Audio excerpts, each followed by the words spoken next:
country. And so the issues of corruption that we have discussed, so important. Yeah.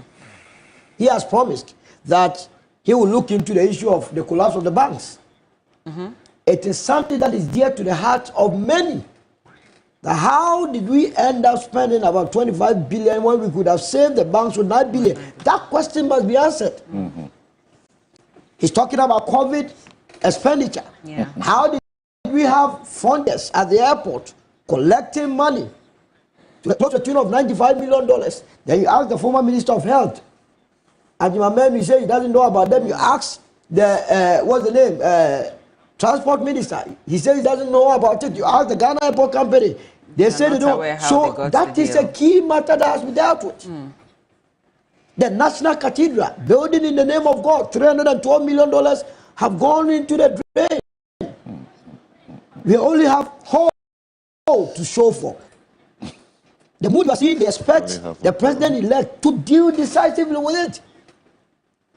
That is why, to be frank with you, when we are doing campaign and people begin to visit churches, I don't like it. And with the cloth on the head. Well, no, I don't like it because, you see, one of the ways people are unable to act effectively is that they use the same pastors that you went to them to pay for you. To come and intercede for corrupt, it's deliberate. Corrupt officials who are members of their churches. So can you imagine that you went to, for instance, let me not even measure. Let's say the person is a church member of Usum Best Church. You want him to pray for you.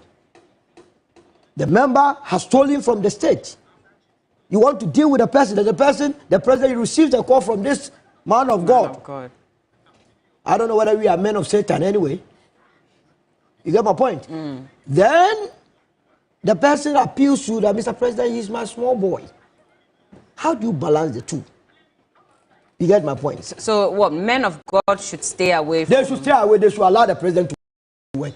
Yeah, but if I'm in your church and for some reason I decide that I want to run for presidency, I'd want to come to you to pray for me. No, the point is that we are not doing prayer business. We are doing running of a nation. I need anointing. If you are not, you have it, pray behind the scenes for him.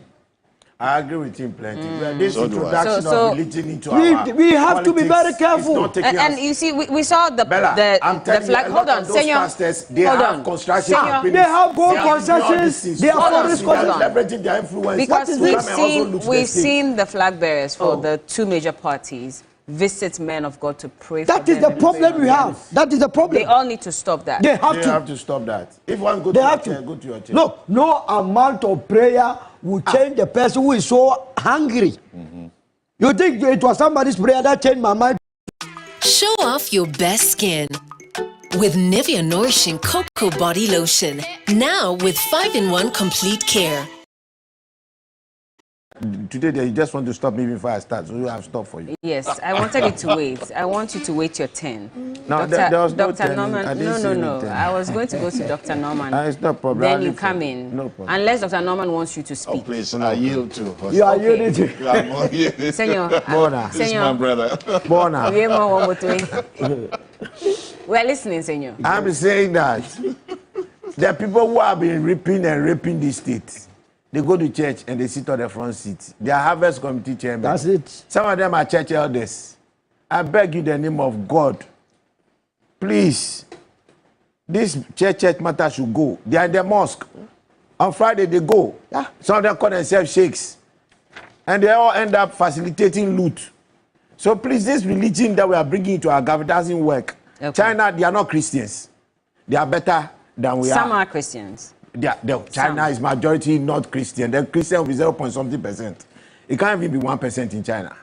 Please, Russians don't carry their Orthodox Christians, all right, largely. It has nothing to do with governance. Religion to stay away. Support them spiritually.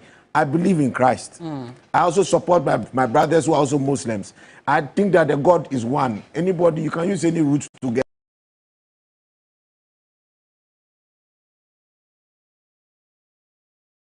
there. If that's your problem, but it will not change your attitude and your heart for this country. So bringing politics and religion too much, a lot of these big pastors, I'm telling you on authority, as a businessman, They all have companies and businesses, construction companies, road construction companies. You remember that?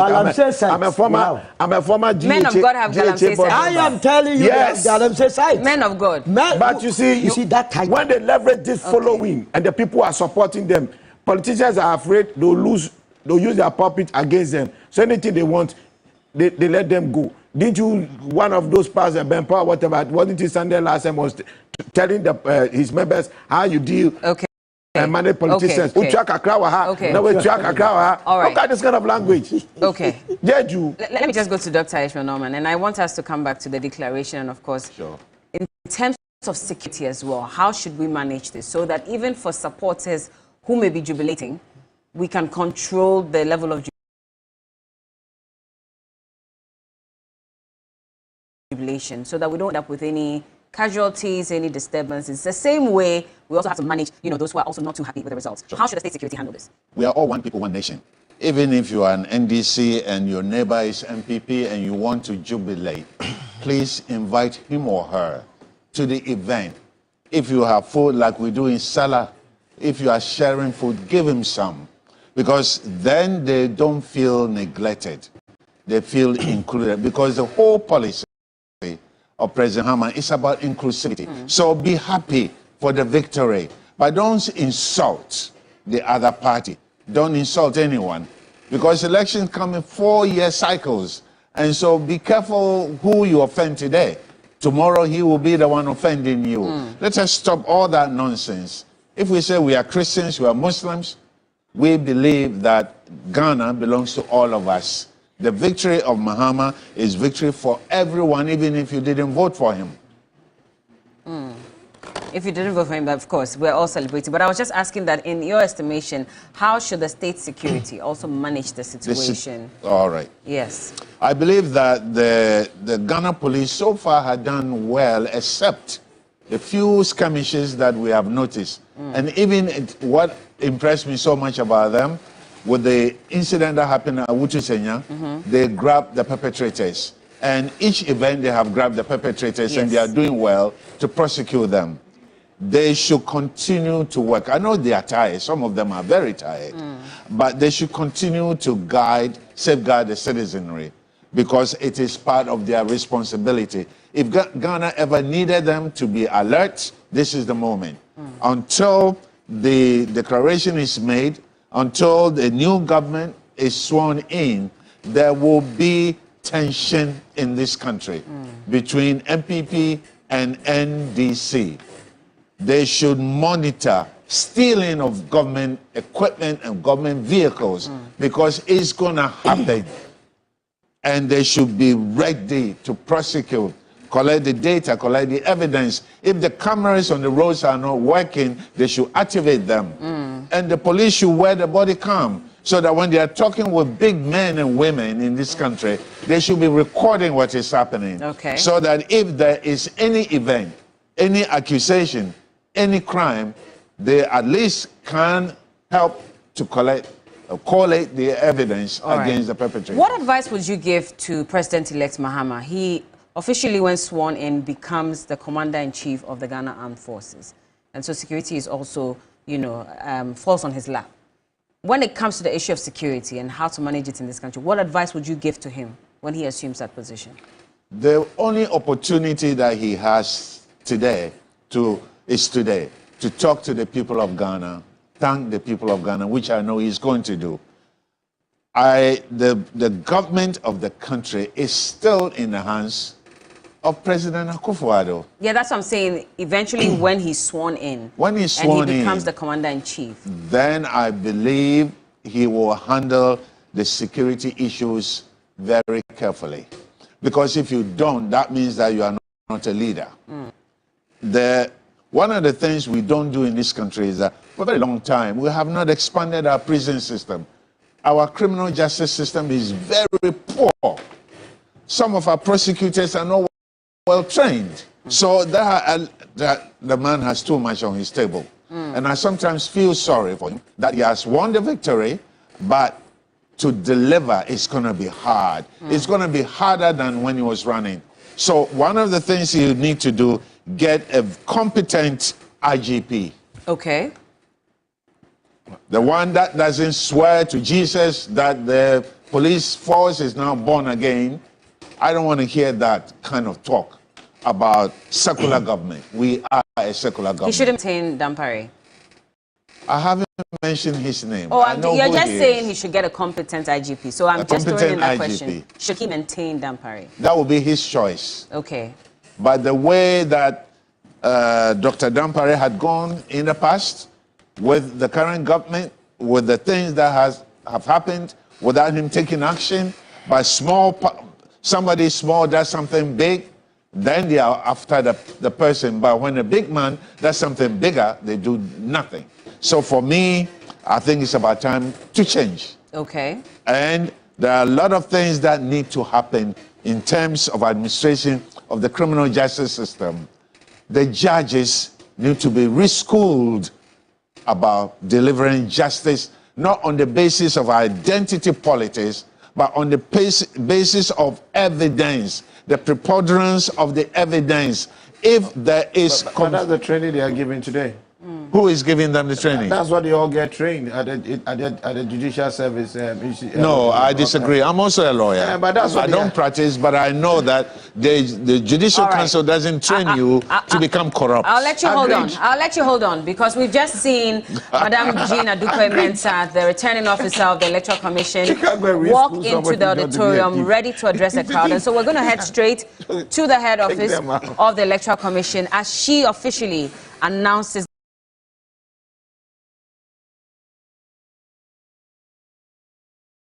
the presidential results. Let's cross over now.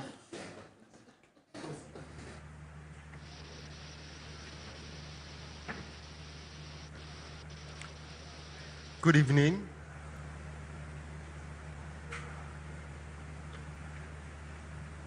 You're welcome to the National Coalition Center for presidential elections. Shall we be on our feet for the national anthem?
Thank you very much. Shall we have our seats?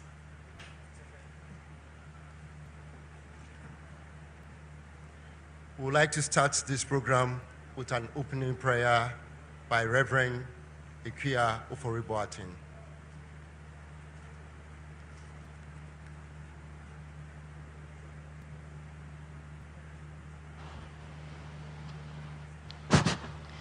Let us bow our heads and pray. Heavenly Father, you have said in your word that many are the plans of men, but it is the counsel of the Lord that will stand. We thank you, Lord, that you have spoken in our nation today. It is our prayer that as you have commanded us, that it is you that establishes leaders, that you will pour out your mercy and your grace on all of us as a nation, on our leaders. We thank you, Father, for this time where we declare what you have spoken. We ask, Lord, that your presence be with us. May the words of our mouths and the meditation of all our hearts be pleasing and acceptable to you. O Lord, you are our strength and you are our Redeemer. I would like to acknowledge the presence of a few dignitaries I'll start with the special representative of the Secretary General, UNOWAS, Mr. Leonardo Santos Simao. We have with us the Deputy Head of Mission, ECOWAS delegation, led by His Excellency Babukar Blaise Jani. We also have with us in the National Coalition Center, the UN Representative Coordinator, Ghana, His Excellency Mr. Charles Abani. We have delegation from ECONEC. We also have with us the USA Ambassador. Accompanying the USA Ambassador is the British High Commissioner to Ghana. Now I'm coming home. Before I come home, we have delegation from the Commonwealth. Head of delegation, thank you very much. We have a team from the Association of African Elections Authorities here with us. We also acknowledge the presence of ECONEC delegation if they are here, as well as the AU reps here. Thank you very much. Now I'll come home.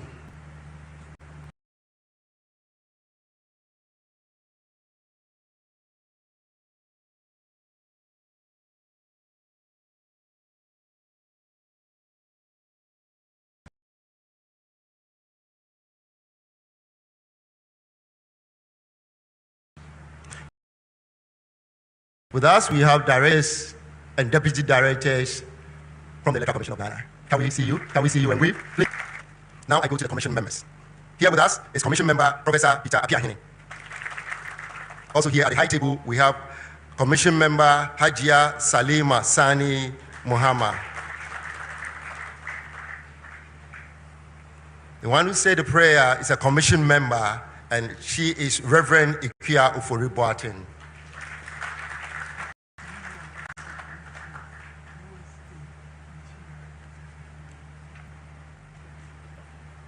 Thank you.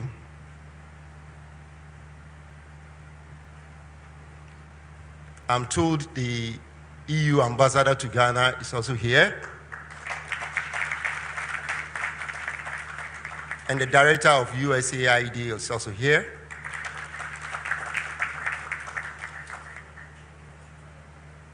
I would like to introduce another commission member, Ms. Ajua Isiama Abrefa.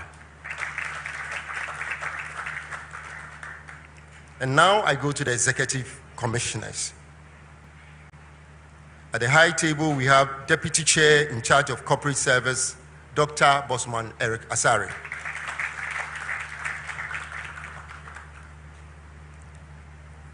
Deputy Chair in charge of Operations, Mr. Samuel Tete, is also here with us. And the chairperson, the returning officer, Mrs. Jane Adukwe-Mensah, is here. In addition, I would like to acknowledge some few people here. Reps of the National Peace Council, representative of domestic observer groups. I can see Mr. Ayin here, the National Coordinator of CODIO,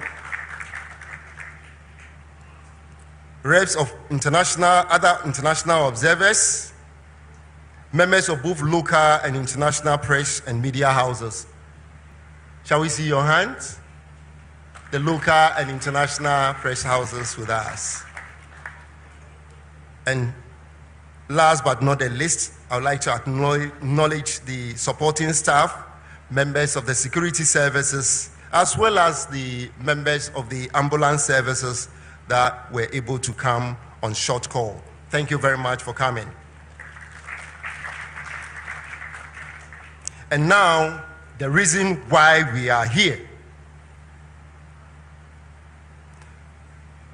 I have the singular honor to cede the podium or the mic to the chairperson of the Electoral Commission and the returning officer for the presidential elections. Madame Jean Mensah.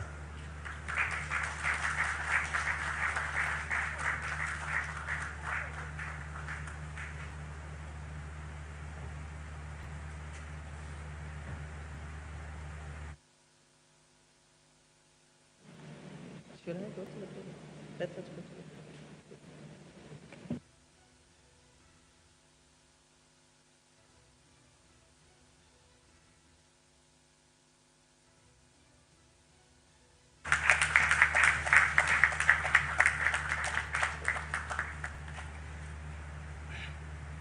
A good evening to all of you, our distinguished guests. To God be all the glory. Great things he has done, and greater things he will do. We thank the good Lord for making it possible for us to witness this day. Ladies and gentlemen, it has been 48 hours since the close of polls on Saturday, the 7th of December, 2024. The voters of Ghana have spoken. They have expressed their choice at the polls, and that choice will today be upheld by the Electoral Commission of Ghana. As a commission, we have fulfilled our vowed aspiration to imbibe transparency, accountability, inclusiveness, and responsiveness at the heart of all our operations. And I can confidently say that with the help of God, we have fulfilled these aspirations and the expectations of the citizenry. We have conducted elections that are credible, fair, transparent, and peaceful. Elections that have ensured that the will of the people as expressed at the polls. The elections that have guaranteed that every vote counts. As a country, we take pride in the fact that our electoral processes, initiated since 1992, uphold and guarantee the voter's choice. We take pride in the fact that the voter's choice, as expressed at the polls, is sacrosanct. Ladies and gentlemen, the last 4 years have been spent in injecting and infusing 4 key elements into every aspect of our work. And those elements are transparency, accountability, responsiveness, and inclusiveness. As such, we started the year poised and ready to conduct credible elections. We were conscious that elections were an event and not a process. This resolve led us to undertake several transformational decisions, including the re-exhibiting of the Provisional Voters Register for the first time in our history, when concerns were raised about its credibility, as well as opening up the IPAC meetings to the citizenry by allowing the live coverage of all IPAC meetings.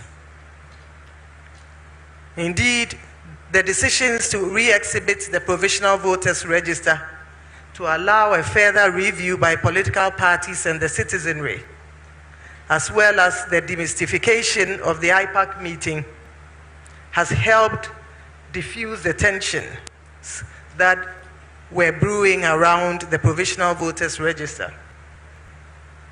Ultimately, those 2 decisions restored the confidence of the citizens in the Voters Register and cemented Ghana's peace.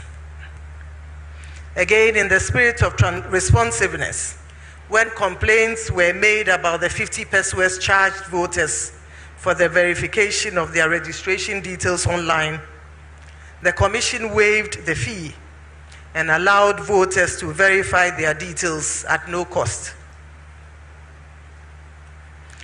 In line with our determination to ensure the credibility of the 2024 election, when the Commission received information of the leak of a single defaced ballot paper, the Commission acted swiftly and destroyed ballots for both Western and Eastern regions. This bold determination and this bold decision was based on our determination to uphold the integrity of the election at all costs. In less than 1 week, the Commission printed new ballot papers for both regions and went on to successfully hold the special voting 2 days ahead of the main election. As a Commission, our singular message to our teams at all levels has been clear. It is that our mandate is not to make anyone a president or a member of parliament, but rather to conduct and undertake credible and transparent elections and electoral processes which uphold the voter's choice and lead to acceptable and peaceful electoral outcomes. Today, our resolve has paid off. We have conducted elections that are fair, elections that are free, elections that are credible, elections that are transparent,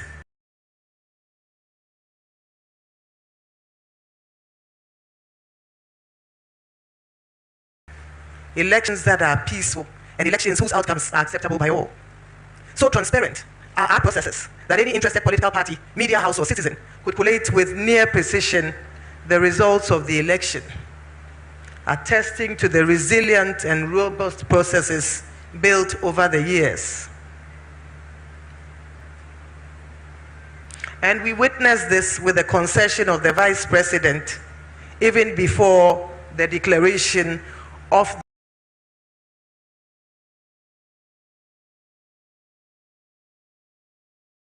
the results by the Electoral Commission. Ladies and gentlemen, the testimonies on election day also attest to the efficient, robust, and resilient processes we put in place. Many citizens testified to the seamless processes they witnessed at the polling stations.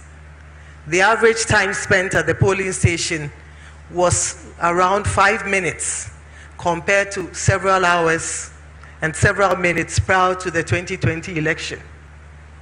Citizens also attested to the efficiency of the biometric voter devices, the biometric verification devices employed to ensure that every man has one vote. The system worked efficiently and ensured that the voter who registered was indeed the person who voted. We are confident that the 2024 election will further cement trust in our electoral processes and reduce the suspicions that typically characterize elections on the continent. At this juncture, I would like to thank all of you who journeyed with us to ensure the success of the 2024 election.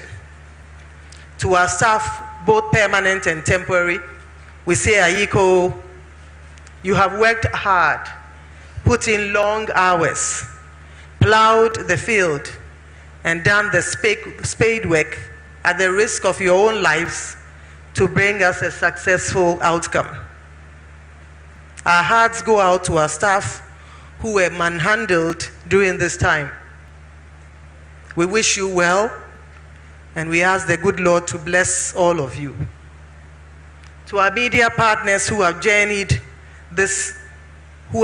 with us and enabled us to bring the commission to the doorstep of every Ghanaian, we say thank you. To the Ghana Police Service and to our partner, the National Peace Council, we say Ayiko. We thank all of you, the good citizens of Ghana, who have believed in us and allowed us to serve you. To our dear families and friends who have journeyed with us every step of the way, we thank you for your support, your prayers, your encouragement, and your advice. We are conscious that we could not have achieved this success without the help of the Almighty God, our anchor, without whom we could have done nothing. We remain eternally grateful, and I say thank you, Jesus.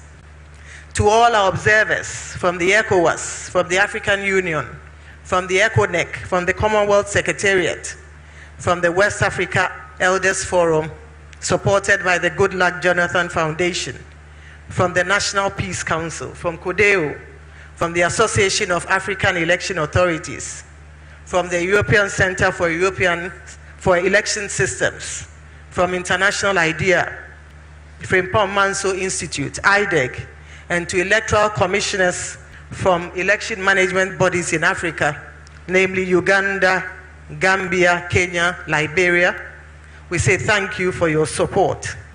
We wish you all Godspeed back home. As the returning officer for the presidential election and in fulfillment of my mandate as enshrined in law, I will now declare the outcome of the 2024 election. It is important to note that per Regulation 63.3 of the 1992 Constitution of Ghana, the winner of the presidential election must obtain at least 50% plus 1 at the polls to be declared the winner of the election. We have collated the presidential results from all 16 administrative regions, of which 267 of the 276 constituencies have been captured. We have not been able to receive results from 9 constituencies because our offices have been besieged by political party supporters, making it impossible to complete the collation process.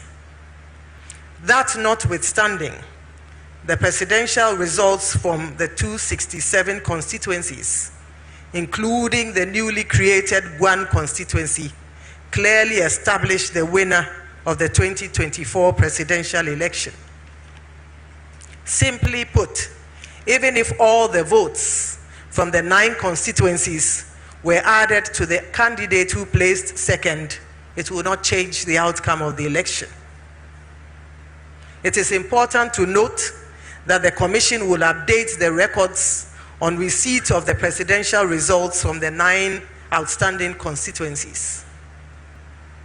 Ladies and gentlemen, now to the results of the 2024 presidential election. And the results will be announced based on the positions of the presidential candidates on the ballot.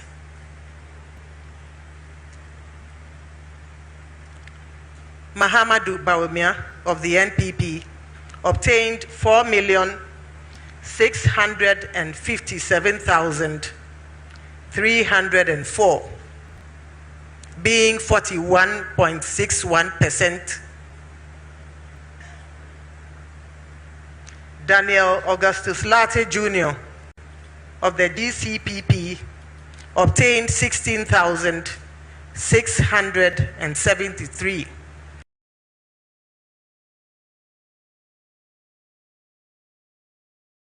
being 0.15%. Christian Kwabena Andrews of the Ghana Union Movement obtained 16,461, being 0.15%. Kofi Apalu of the LPG obtained 5,219, being 0.09%. Mohamed Frimpong of the National Democratic Party obtained 4,413, being 0.04%. Nana Akosua Frimpong of the CPP obtained 23,397, being 0.21%. Mr. John Dramani Mahama of the NDC obtained 6 million. Let me take that again. Mr. John Dramani Mahama of the NDC obtained 6,328,397.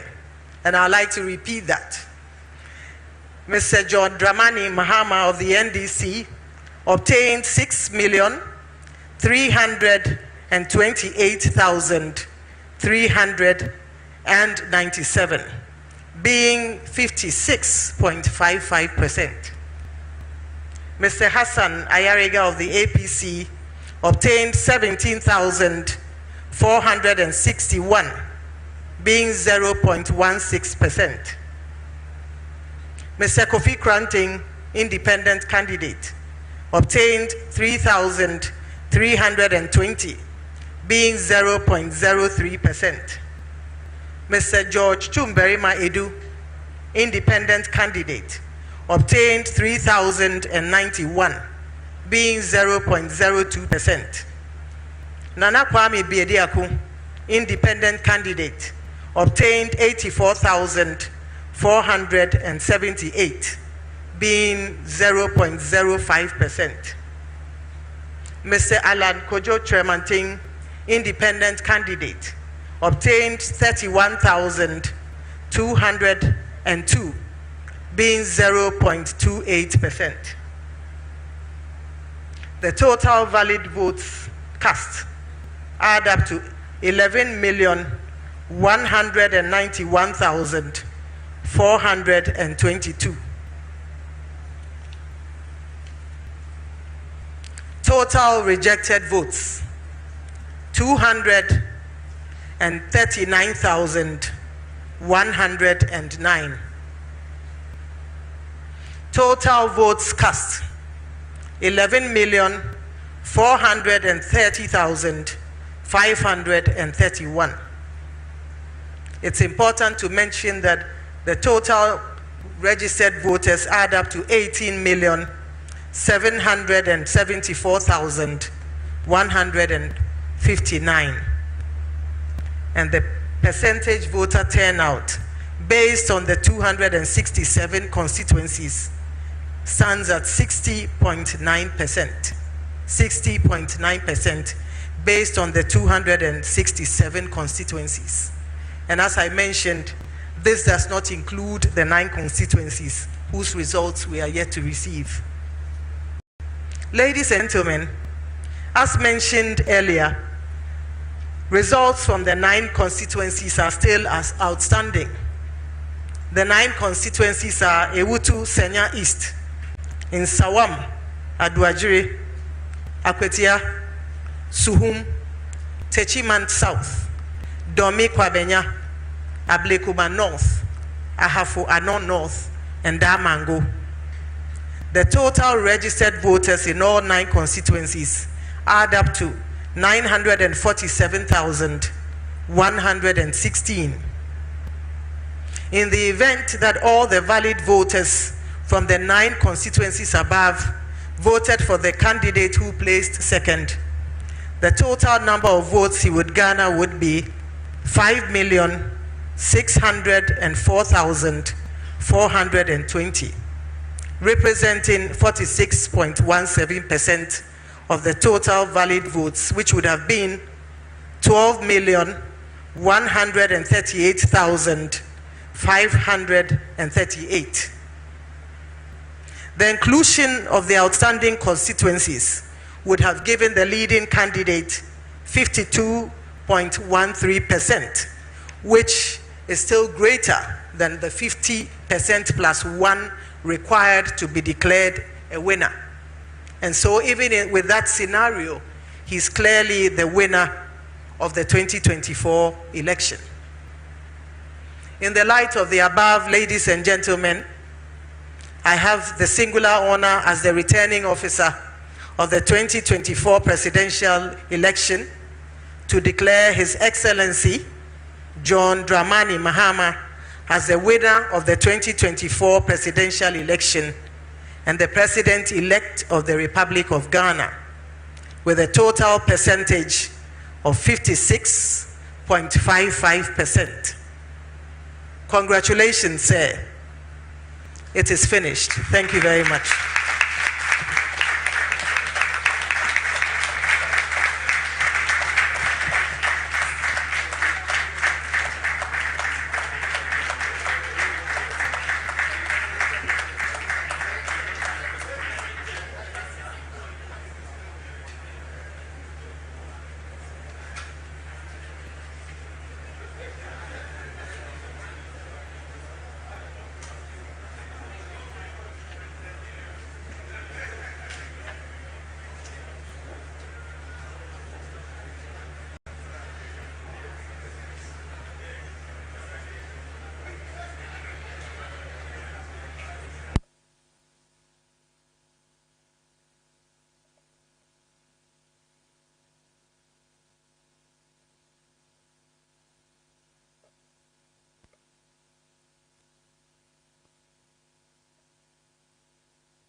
that of Mr. Nana Kwame Bediako is 0.75%. Nana Kwame Bediako 0.75%. Thank you.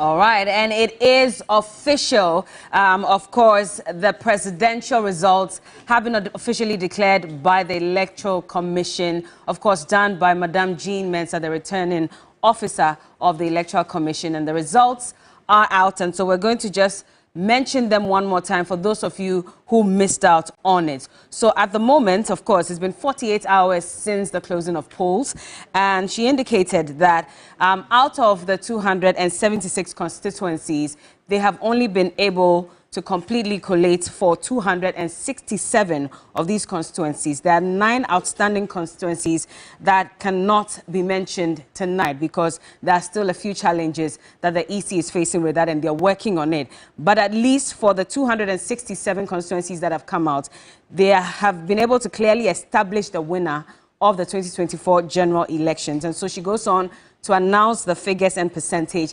And of course, Dr. Mahmoud Bawumia, who's a flag bearer for the MPP, was able to get 4,657,304 of the votes, and that represents 41.6%. And Daniel Lati of the GCPP, 16,673 votes, and that represents 0.15%. Christian Andrews of GUM also got 16,461 votes, representing 0.15%. Kofi Apalu of the LPG also got 5,219, which represents 0.09%. Mohammed Frimpong from the NDP also got 4,413 votes, representing 0.04%. Nana Frimpoma Kamonkuma from the CPP, the only woman on the polls, well, she also polled 23,397 of the votes, representing 0.21%. And then the president-elect, of course, because he got the most numbers, at number 8, the NDC's flag bearer and former president John Dramani Mahama polled 6,328,397 of the votes, and that represents 56.55%. Hassan Ayariga of the APC, 17,461 votes, representing 0.16%. Kofi Cranton, an independent candidate, 3,320 votes, representing 0.03%. And then George Chum Berima, independent candidate, 3,091 votes, representing 0.02%. And Nana Kwame Bediako, New Force, 84,478 votes, representing 0.75%. And finally, Movement for Change's flag bearer Alan Tremate was able to get 31,202 votes, representing 0.28%. And the total rejected ballots, 239,109 votes. And then the total votes, 11,430,531. And this is out of the total registered voter list of 18,774,159. So out of the 18.7 million Ghanaians who registered to vote in the 2024 general elections, 11,430,531 of them actually went to the polls and cast their votes. And out of those votes, 239,109 of them were rejected ballots. More than the independent candidates, any of them, and more than the smaller parties as well. And percentage voter turnout was 60.9%. Just a reminder that this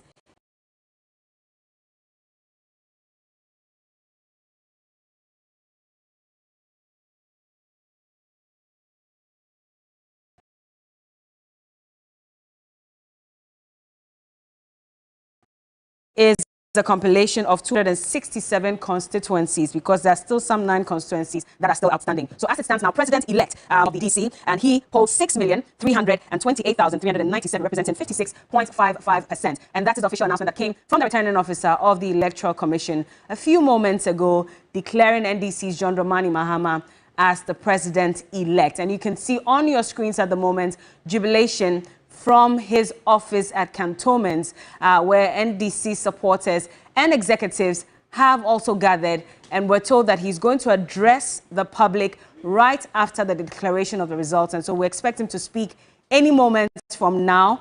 But in the meantime, supporters of the NDC are jubilating, understandably so, especially because, as said yesterday, per the concession speech that was given by the Vice President and flag bearer of the NPP, Dr. Mahmoud Bawumia, the results showed clearly for both presidential and parliamentary that the NDC had won the 2024 general elections, and both parties actually had the results as well. And so the NDC was very much aware of it. They were only waiting for the results to be officially declared. And so with 56.55%, well, President-elect John Dramani Mahama reassumes office as president of the Republic of Ghana. And of course, there'll be a lot of celebrations, not only at his office in cantonments, but all across the country for the 6,328,397 people who voted for him as president.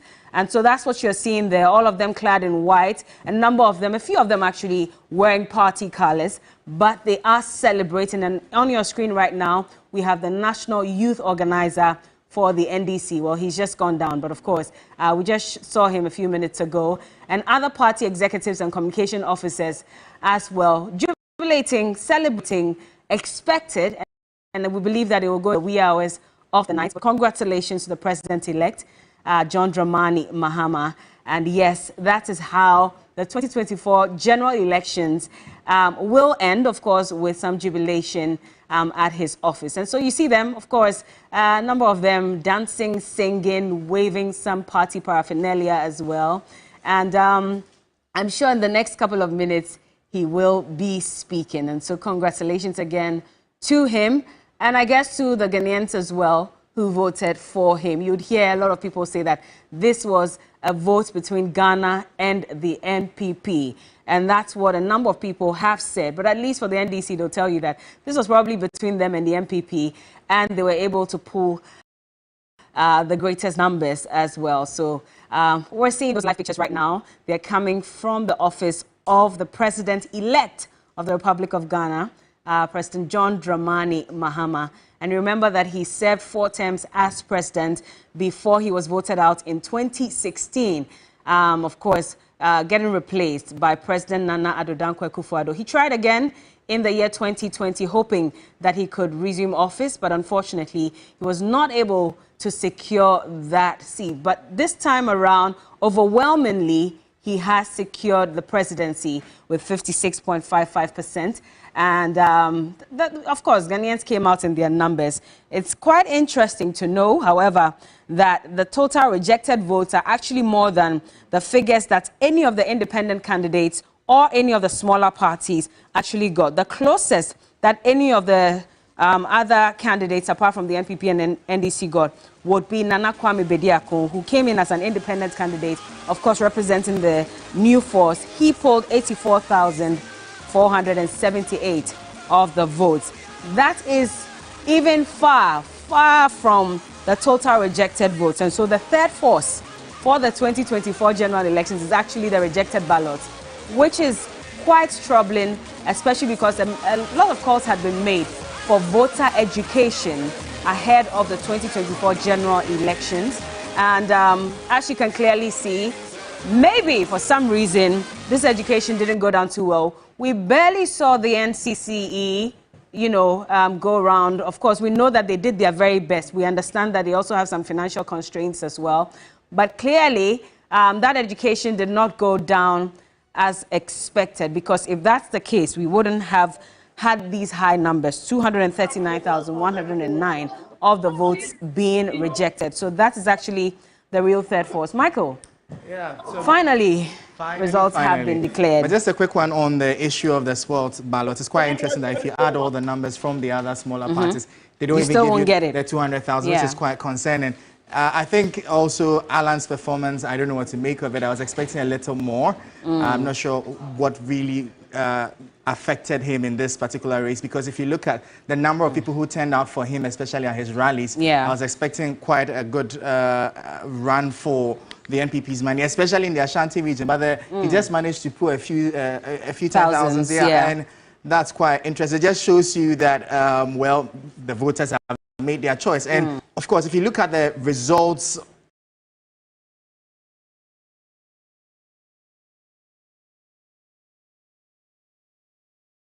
across, if you take a look at the map, Ghana has never been this green. It just shows you the number of, the hope and the trust that the Ghanaian public have invested in John Dramani Mahama. It should tell you also that the expectations are huge, high, and he has a lot to do. But if you look also at his 120-day plan, I'm sure if he's able to implement a significant number of them, he may be able to at least get the buy-in of the general public, or at least calm tempers a bit, because the expectations are really high, and especially if you look at where we've come from as a country over the last 8 years, from the economic indicators to the IMF bailout program and the likes.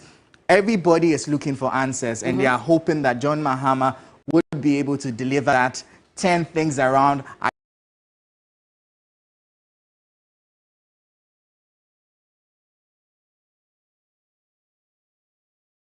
I don't know what the magic he has behind his back, but we are hoping that he will be able to deliver to expectation, because this also sends a loud sound and signal to the political elites that if 2028 the NDC fails, you cannot be too sure what to expect from the electorate. So the standards have been set, it's been raised, and you can't under-deliver. You can't take the Ghanaian public for granted, because you will pay heavily at the polls. Absolutely, and like Dr. Ishmael Norman said, in order for accountability to also happen, he needs to hold a press conference every week in the first 120 days, just to keep updating Ghanaians on what he's been able to do so far, progress so far, because that is also going to, you know, engender some trust in the public. And so if he really is serious about achieving all those things that he has listed in his first 120 days, plan, then he needs to remember that Ghanaians will be watching keenly and they'll be interested in his progress after every week. And so maybe that would be a good idea for him. I'm not sure what his plan is. I'm not sure what his team's plan is. But he has also said that within the first 14 days, he's also going to appoint his cabinet and he's going to make sure that, you know, he has the leanest government. He has said that he's going to have only 60 ministers. Let's hope that he's able to achieve that. Because again, you go back to the 2020 elections, we were told that there was going to be, you know, a smaller government, and then before we realized, we were going over 100 ministers. And when we asked, and when many people complained, well, the president did indicate at the time that he was going to review the number depending on how well they had performed. But we still didn't get that. So everybody described that as the elephant-sized government, because he still wasn't budging when Ghanaians were complaining that you criticized John Dramani Mahama for having too many ministers, and yet you came into power and you even exceeded his number. Exactly. You know, and it had to take him a re-election. 2020, that is when he re-looked at the number of ministers that he had. And that was the first time that we even had a reshuffle in his government. And so I believe and I hope that President-elect John Dramani Mahama has also taken a key look at some of these mistakes that have been committed by the NPP government, and he will run a listening government so that the same 6 million and over people who voted for him, plus the rest of the Ghanaians, because he's not only going to be president to only 6 million people, he has over 32 million Ghanaians that he's going to govern. He has to make sure that he listens to their concerns, their sentiments, and acts appropriately. Because we have shown as voters that once you decide not to make yourself accountable to Ghanaians, once you refuse to listen to the concerns of Ghanaians, we may not come out as much to protest. We may speak up on social media, on TV, traditional media, but the power really lies in the thumb. And when that moment comes, that is when we will show you power, like Ghanaians say. And so if he wants, especially because he has only 4 years to go, and then the NDC will now have to fill the new candidate to represent the party and hopefully win the 2028 general elections, he has to be a listening president. He has to make sure he's doing the right thing when it's issues of corruption. He needs to act. Exactly. And that's part of the reason why I'm excited about some of the indicators he's put out to achieve within the first 120 days of being in power, and especially the part where he emphasizes on stakeholder engagement and some consensus building, especially with the economic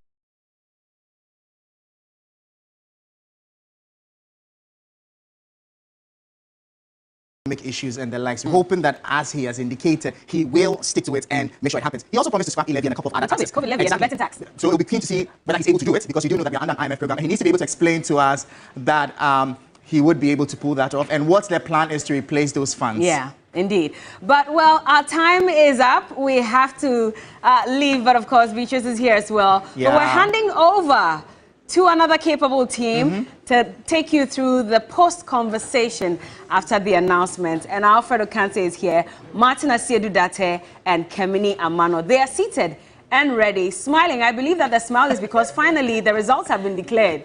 So I guess that also counts 10%. Everybody knows that at the end of this, we can all get some sleep and everything goes on. Well, partially, yes, because we still have a few parliamentary results for some constituencies yet to be announced. So we're waiting for those, about 3 of them so far. The Electoral Commission talks about 9, 3 for the Greater Accra region, 9 in total. That should tell you that they're keeping tabs on some of the issues playing out right now. But it was quite clear that even if all those 9 constituencies results are put together, it will not make any significant difference for the second person who came right after John Dramani Mahama. That's Dr. Mahmoud Bawumia. Yeah. And so really, I recall yesterday, Bella, Professor Ransford Jampo recommended to the Electoral Commission that, yes, you have a procedure and the process you go through in announcing presidential results.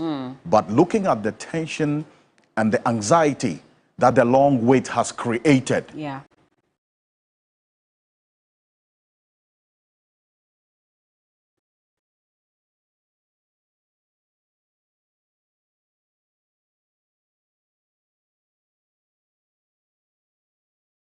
you would have to be creative to ensure that even if you have a procedure,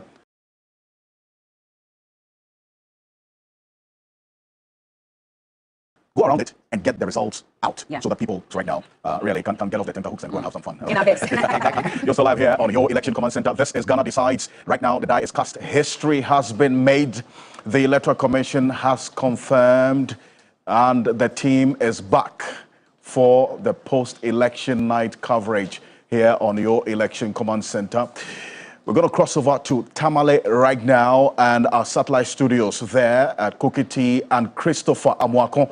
They are connecting with us right now from the northern part of the country right now. Let's connect with them. And Chris and Cookie, good evening. And I can see a lot of jubilation behind you. Let's talk to them.